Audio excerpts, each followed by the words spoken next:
కుమ్మరి ఏం పని చేస్తాడమ్మా? కుమ్మరి ఏం పని చేస్తాడు? కుండకు పని చేస్తాడు. కంసాలి ఏం పని చేస్తాడు?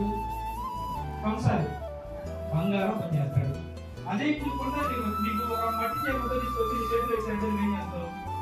మనం ఏం చేయలేము. దానికి పని చేసే వ్యక్తి చేయగలడు. మన దగ్గర ఒక గోల్డ్ బిస్కెట్ తీసుకొస్తే మనం చేయగలమా? చేయలేం.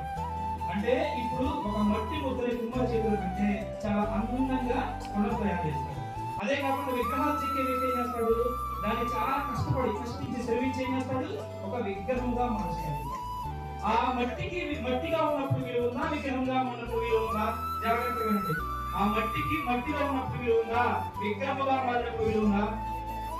విగ్రహముగా మారినప్పుడు విలువ ఉంది. దానిలో గొప్పతనం ఏంటంటారు? ఆ వ్యక్తి చేసి ఒక పని యొక్క నైపుణ్యత వల్ల. మరి ఈ రోజు మన జీవితం ఎలా ఉంది? ఒక మట్టి ముద్దలాగా ఉంది.